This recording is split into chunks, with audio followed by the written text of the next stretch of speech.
Hello बच्चों, मैं DK Mishra आपका स्वागत कर रहा हूं। कैपेसिटर चैप्टर कंटिन्यू चल रहा है। आपने इसके वीडियोस देख रहे होंगे आप लोग। आज हम लोग पढ़ेंगे एनर्जी स्टोर्ड इन कैपेसिटर, कि एक कैपेसिटर को बैटरी से कनेक्ट करते हैं तो कितनी एनर्जी उससे ड्रॉ करता है।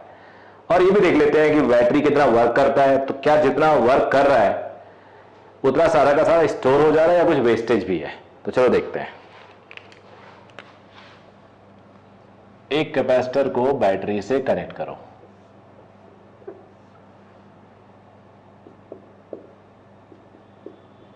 याद रखना, जो प्लस से कनेक्टेड होता है वो बैटरी का सरफ फेस वो उस पर पॉजिटिव चार्ज आता है, अंदर की तरफ आता है। जो नेगेटिव से उस पर नेगेटिव चार्ज। तो मान लो डी क्यू चार्ज गया, कैपेसिटेंस सी है और क्यू आना है, तो वर्क डन होगा वी डी क्यू। यही वर्क डन जो इस पे पेस्ट कर रहा है ले जाके चार्ज, वही एनर्जी होगी कैपेसिटर की।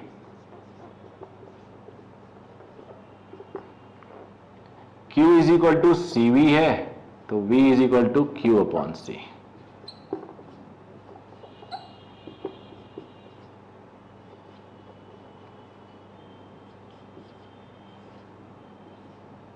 एनर्जी हो गया, मान लो Q चार्ज ही देना या Q नॉट कर लो, कुछ भी कर लो, कैपिटल Q कर देता हूं।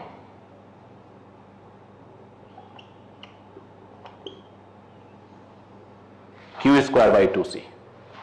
तो अल्टीमेट चार्ज उसमें मान लो कैपिटल Q आया, तो Q स्क्वायर बाई 2C। अब जब अल्टीमेट चार्ज उस पर कैपिटल Q आया, वोल्टेज उसका V है, तो Q CV भी होगा। यहां पुट करो तो CV स्क्वायर अपॉन 2C। तो ये C स्क्वायर अपॉन C, तो एक C कैंसिल हो जाएगा, हाफ CV स्क्वायर आएगा। एक और फॉर्मूला हुआ। अब इसको हम ऐसे भी लिख सकते हैं, CV times V, CV Q हो गया, तो ये भी फॉर्मूला आया। तो पोटेंशियल एनर्जी की फॉर्म का एनर्जी स्टोर इन कैपेसिटर आया Q square by 2C, half CV square, half Q into V। ये तीनों आया। नोट कर लिया आप लोगों ने? तो ये एक बेसिक सी बात है, लेकिन अभी और चीज छोटी छोटी बता रहा हूं मैं आपको। देखो, जैसे कि अब बैटरी से टोटल Q चार्ज निकला, तो वर्क डन बाई बैटरी क्या होगा?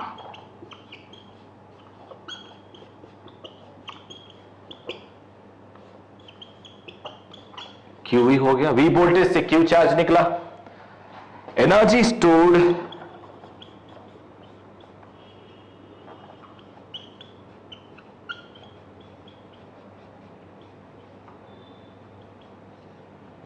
half Q into V. Now energy lost as heat, sound तो नहीं होता है, लाइट यानी हीट से ही, तो QV माइनस हाफ QV। जितना वर्क किया उसमें से जो स्टोर हुआ, हाफ QV। तो इसको हम लोग ग्राफ से भी ऐसे देखते हैं।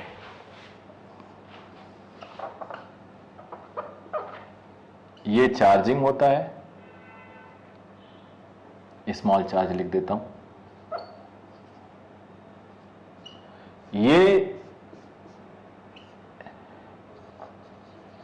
एनर्जी स्टोर्ड इन कैपेसिटर, और ये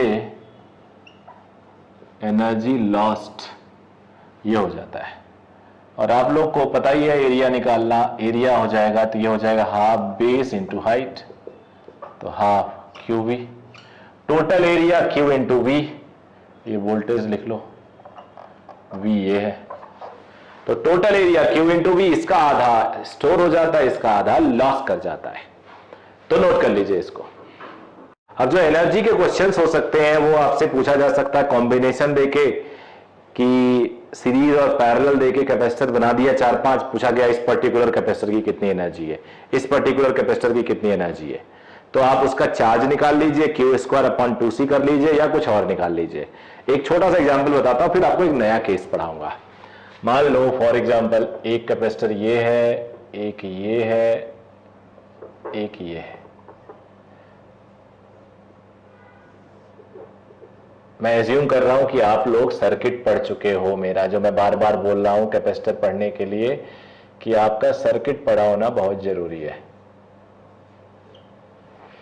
ये सर्किट पढ़ोगे वोल्टेज निकालना आ जाएगा, किसके क्रॉस कितना वोल्टेज है, करंट इलेक्ट्रिसिटी का सर्किट पार्ट जो है। अब मान लो मुझे इसके क्रॉस या किसी के भी एक क्रॉस एनर्जी चाहिए, तो मैं क्या करूंगा? तो मेरा काम है सबसे पहले मैं रिड्यूस करके टोटल चार्ज निकाल लूं या कुछ और देखते हैं। 2C आई एम सॉरी, ये C/2 दिख रहा हूं, थोड़ा इजी कैलकुलेशन का दे रहा हूं आपको। C/2 C हो जाएगा।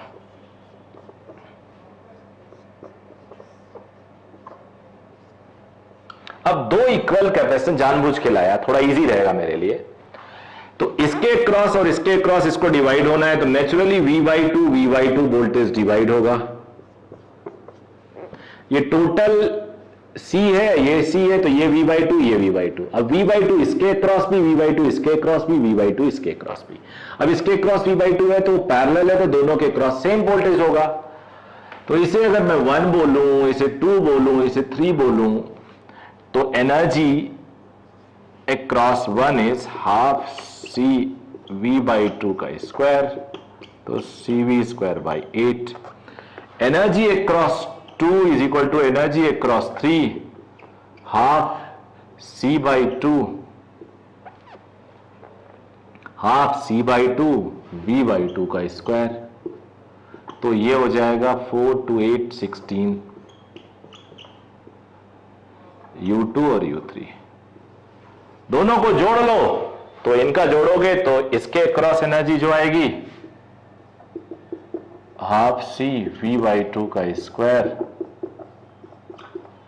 ये इसके क्रॉस जो एनर्जी आएगी इसकी और इसकी सम आएगी, तो 1/16 CV² प्लस 1/16 CV², इतना ही आएगा। एनर्जी स्केलर है, जुड़ जाती है।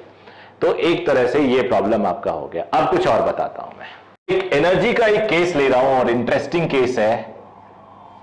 एक कैपेसिटर है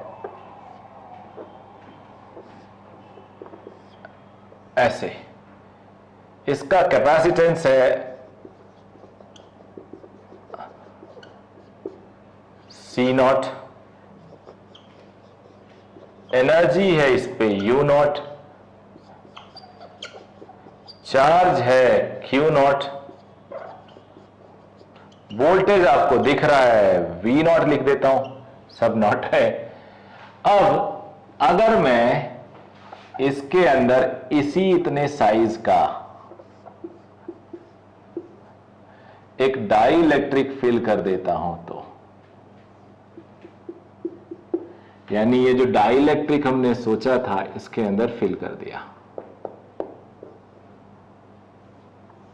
तो अब कैपेसिटेंस कितना होगा, एनर्जी कितनी होगी, चार्ज कितना होगा, वोल्टेज कितना होगा, ये क्वेश्चन है। अच्छा क्वेश्चन है और इंपॉर्टेंट है। इसके दो केस करेंगे, दोनों आप जान लोगे तो आपके लिए इजी होगा। देखो कैसे। डाई इलेक्ट्रिक डालने से शुरू में अगर कैपेसिटेंस है एप्सिलॉन नॉट A/D, तो डाई इलेक्ट्रिक डालने से K एप्सिलॉन नॉट A/D आ जाएगा, यानी ये K टाइम्स C0 होगा। तो ये K टाइम्स C0। अब K 1 से बड़ा होता है, K इज ग्रेटर देन 1, तो K टाइम्स C0 हो गया। चार्ज देख लेते हैं दूसरे नंबर पे। आपको पता है Q is equal to CV। अच्छा हाँ, वोल्टेज, बैटरी अभी भी कनेक्टेड है, पहले भी कनेक्टेड है, तो बैटरी एक सोर्स दे रही है, सोर्स सेम है, तो C हो गया KC0, वोल्टेज V0, तो K टाइम्स C0 V0। पहले कितना था ये जरा जानना जरूरी है। तो पहले इसका कैपेसिटेंस C0 था, charge C0 V0, energy half C0 V0 square, या चार्ज के टर्म में भी लिख सकते हो। तीन फॉर्मूला एनर्जी का आपके पास, वोल्टेज तो बैटरी है, और ये मैंने एप्सिलॉन नॉट A/D बता ही दिया आपको। तो अब जो चार्ज है वो K टाइम्स Q0 हो गया, चार्ज भी बढ़ गया, ये कांस्टेंट रहा। ओके, अब आगे देखते हैं। एनर्जी, एनर्जी होती है हाफ CV²। तो C हो गया K times C naught, V naught will remain V naught, तो half C naught V naught square is U naught, तो it is K times U naught, तो it is K times U not.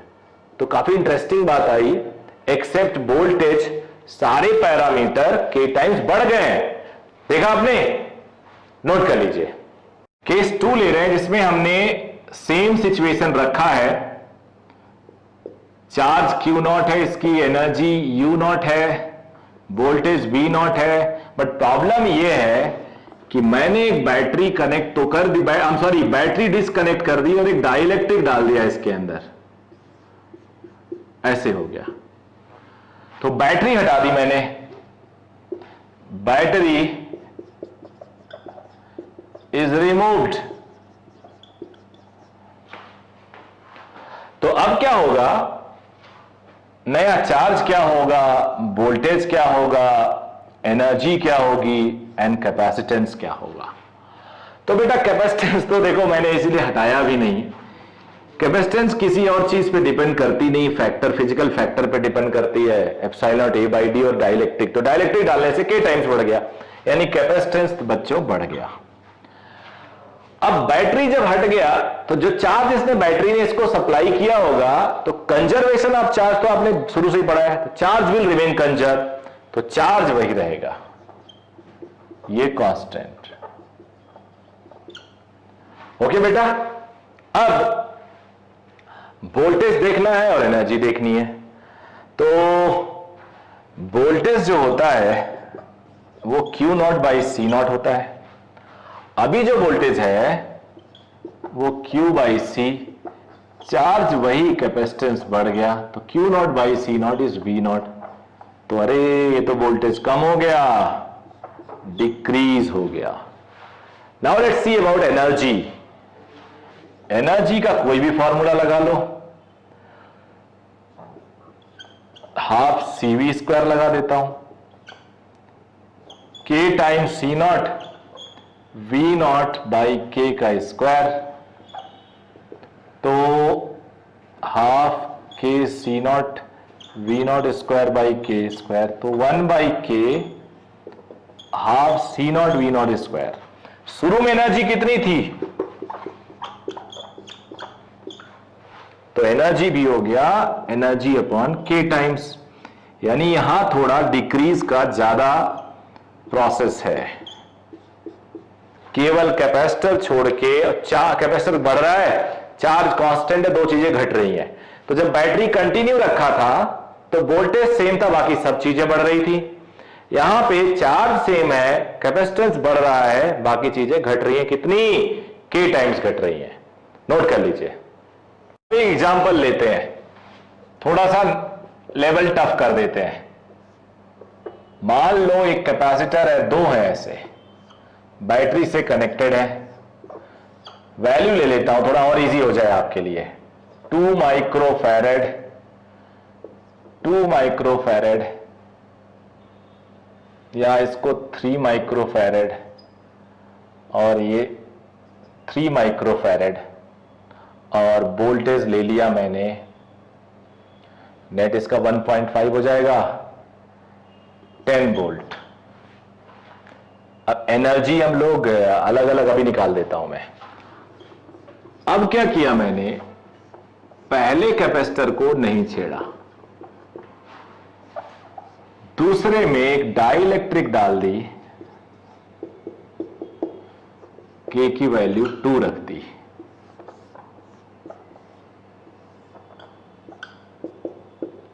B 10 ही रहा। तो अब हमें चाहिए आप लोगों से, चार्ज नया क्या होगा, एनर्जी दोनों के क्रॉस क्या क्या हो जाएगी, और क्या बोला था मैंने, वोल्टेज दोनों के क्रॉस क्या हो जाएगा। तो ये मेरा क्वेश्चन है। तो पहले शुरू में क्या था ये पता कर ले, और बाद में क्या हो जाएगा ये पता कर ले। इस क्वेश्चन से ना आपका फिर से कॉन्सेप्ट रिवाइज हो जाएगा और आप काफी बेटर फील करोगे, कॉन्फिडेंट आ जाएगा, कॉन्फिडेंस आ जाएगा और कॉन्फिडेंट हो जाओगे आप। तो आप वीडियो को रोकिए, तुरंत रोकिए और सॉल्व करिए। सॉल्व कर लिया, अब मैं आ गया हूं, देखो कैसे। C इक्विवेलेंट, सीरीज है तो आधा हो जाएगा C1 C2 upon C1 plus C2 1.5 micro farad. शुरू में charge C equivalent into volt micro coulomb 15 micro coulomb. शुरू में एनर्जी, इसको मैं 1 बोल देता हूं, इसको 2 बोल देता हूं, U1 Q दोनों में सेम है 2C, तो वो 15 का स्क्वायर 225 अपॉन 2 इंटू 3, तो 225 अपॉन 6 माइक्रो जूल, ये दोनों का आ गया। वोल्टेज 10 है, इक्वल है, तो 5 वोल्ट हो गया बेटा। अब आते हैं इसको सॉल्व करने।